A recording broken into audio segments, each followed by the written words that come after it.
Bonjour famille. Euh, bonjour. Depuis, à la réunion passée, j'ai essayé de vouloir parler à tout le monde dans la famille. Et bon, je n'ai pas pu. Bon, le Seigneur sait pourquoi. Donc aujourd'hui, j'ai voulu juste vous parler un tout petit peu pour ce qui s'est passé avec un de nos frères dans la famille. Dans la famille, nous sommes tous frères et sœurs. Euh, mais dans la famille Belibi, parfois, je me sens, par la grâce de Dieu, je me sens comme un berger. Et, euh, et en tant que berger, j'ai la passion. J'ai la passion de ne pas perdre une brebis. Euh, c'est très important qu'on essaye de voir des choses d'une perspective différente. Je me sens responsable, pas volontairement, mais je crois que c'est la grâce de Dieu, c'est la, la compassion. Je vous aime beaucoup. Tous, vous tous les membres, tous, nous sommes tous les membres d'un seul corps. Et jusqu'à présent, depuis quelques années qu'on a commencé, c'est juste, on est juste en train de se regrouper. On est en train de se retrouver, regrouper et se réconcilier, reconnaître les uns les autres, connaître un peu plus tout le temps qu'on se rencontre, tout le temps qu'on se communique. Chacun essaie de connaître l'autre un peu plus. Nous sommes une famille. Et, et comme nous sommes une famille chrétienne, notre famille est comme une église. L'église, ce n'est pas le bâtiment que vous allez chaque dimanche. L'église, c'est la famille. L'église, c'est toi et moi remplis du Saint-Esprit. Donc, je me sens responsable, pas parce que j'ai choisi. Je me sens responsable à cause de la grâce de Dieu, à cause de l'amour qu'il a mis dans mon cœur. L'amour d'autrui, l'amour du prochain, aime le prochain comme toi-même. Et nous sommes les enfants de la lumière. À 1 Thessaloniciens chapitre 5 verset 5 dit que nous sommes les enfants de la lumière. La lumière, c'est le Saint-Esprit qui est dans nous. Vous allez voir que si vous marchez pendant longtemps avec moi, ou bien avec quelqu'un qui est dans la lumière, tout ce qui n'est pas lumière va s'exposer, tôt ou tard, tôt ou tard. Parce que la lumière expose les ténèbres. Il n'y a pas à discuter. Si tu as les ténèbres, tu marches sur la lumière, tout qui est ténèbres dans toi va être exposé. Donc tu vas soit rester dans la lumière et accepter les tâches qui sont dans nous, accepter tout ce qui est là qui doit être changé par le Saint-Esprit, ou alors vous fuyez la lumière et vous vous cachez. Mais la lumière va continuer à briller. Les ténèbres, c'est l'absence de lumière. Nous sommes les enfants de lumière parce que notre Père est lumière. On a son caractère.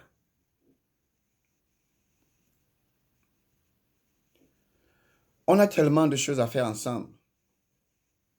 Mais ça va prendre le temps parce qu'on est encore en train de se connaître. Certains d'entre nous ont des fautes. Certains d'entre nous commettent des péchés. Mais certains, leurs péchés sont exposés. Certains, leurs péchés sont cachés. Mais le péché, c'est le péché devant Dieu. Un gros péché, un petit péché, c'est le péché. Tu insultes ou bien tu parles des gens par derrière, tu les condamnes par derrière, tu les juges par derrière. Tu as tes petites choses que tu fais la nuit et tu te caches, tu crois que personne ne te voit. On est tous des pécheurs. Il y a d'autres qui sont exposés. Il y a d'autres que, oui, on attrape. Il y a d'autres qui sont bien cachés. Mais le péché, c'est le péché. On est tous condamnés jusqu'à ce que tu entres dans la lumière. Quand tu as le salut, tu es dans la lumière. Quand Jésus-Christ est dans toi, tu es dans la lumière. Quand tu décides de rester dans la lumière, dans la vérité, la lumière, c'est la vérité. Quand tu décides de rester dans la lumière, dans la vérité t'affranchira. Parce que le Saint-Esprit, Jésus-Christ, notre roi des rois, va t'affranchir. Il ne faut pas fuir la lumière. Restez dans la lumière. Restez dans la famille. Restez ensemble. Restons ensemble. On va aider les uns les autres dans la famille, dans la lumière. Par la grâce de Dieu. Par la grâce de Dieu. Nous tous, on a des défauts. Nous tous, on a des défauts. D'autres ont des défauts cachés. D'autres ont des défauts exposés. Mais parfois, quand quelqu'un a le défaut exposé, cette personne sera beaucoup plus rapidement purifiée. Le Saint-Esprit va travailler dans la personne et la personne va se purifier beaucoup plus rapidement que l'autre qui a ses défauts cachés et personne ne connaît. Ceux qui jugent rapidement, mais ne savent pas que eux-mêmes, le standard de jugement qu'ils appliquent, ils seront aussi jugés par le même standard de jugement et ça sera plus strict. Si on était tous droits par nature, Jésus-Christ ne devait pas venir mourir pour nous. Mais le fait qu'il est mort pour nos péchés, petit péché ou grand péché, il est mort pour tous les péchés. Donc, il n'y a pas un grand péché, il n'y a pas un petit péché. Nous tous, nous avons péché. Nous tous, on péchera demain. Mais la grâce de Jésus, la grâce de Dieu a couvert nos péchés passés, présents et futurs. Jésus ne va plus revenir pour mourir pour le péché que tu vas commettre demain ou après-demain. Il est mort pour tous ces péchés. Mais maintenant, si tu le connais, si tu veux rester dans la lumière, en tant qu'enfant de lumière, le Saint-Esprit qui est la lumière dans nous va exposer le péché pour qu'il nettoie ce péché. Donc le péché va se soulever. Tu le reconnais, tu te sens coupable dans l'esprit, dans ton cœur. Tu te repentis, il nettoie le péché. Les arrogants ne savent pas qu'ils pêchent. Les arrogants croient qu'ils sont justes. Les arrogants accusent toujours les autres. Tous ceux qui sont arrogants là, vous les voyez, vous les connaissez. Ils accusent toujours les autres et eux ne se regardent jamais. Mais quand le Saint-Esprit expose ton péché, ce n'est pas pour te condamner. C'est pour que tu te repentisses. Et quand tu te repentis, il te nettoie et il te lave. Le rôle du Saint-Esprit, le rôle de la lumière, c'est nettoyer toutes les impurités. Parce qu'il n'y a que dans la lumière que tu vois tes impurités. Donc, demeure dans la lumière, même si c'est pénible. Demeurons ensemble, même si c'est pénible. Nous sommes famille, liées par le sang. On va payer les conséquences de nos péchés. Mais Jésus a pardonné nos péchés. Donc, pardonnons les uns les autres. La famille, c'est pour la vie. La famille de Jésus, c'est pour la vie éternelle. Nous sommes ensemble, on est liés par le sang, naturellement. Nous sommes ensemble, on est liés par le sang de Jésus, éternellement. Donc, quel que soit X, nous sommes famille. Demeurons dans la famille. Jésus ne veut pas qu'on soit divisé. Il veut qu'on soit unis. Même comme on a tous des défauts, mais les défauts là, quand on s'unit, on devient un. Et Jésus nettoie. Le Saint-Esprit va nettoyer. Demeurons ensemble. Je vous aime beaucoup. Et je prie le Seigneur qu'aucune des brebis qui va venir dans la famille va se perdre.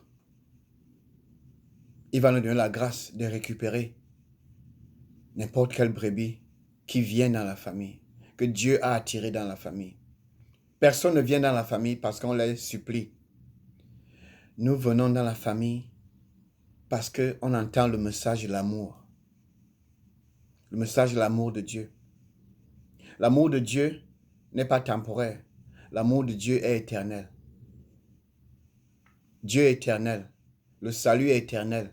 Le Saint-Esprit est éternel. Jésus-Christ est éternel. La foi est éternelle. Le salut est éternel. Demeurons ensemble. Jugeons moins. Aimons plus. Pardonnons plus. Comme nous aussi, on a reçu le pardon. Pardonnons plus. J'attends vos questions. Je prie Dieu, dans l'esprit d'humilité et d'amour, que vous suivez ce message. Je sais que vous comprenez ce que je dis et je sais que vous pouvez même exprimer ce message mieux que moi. Et je vous remercie de m'écouter. Je vous remercie de la grâce, de la volonté, de la bonne volonté, du travail que vous faites pour réunir la famille. Je vous remercie tous du fond de mon cœur. Que la grâce du Seigneur Jésus-Christ soit avec vous tous et avec votre esprit. Amen.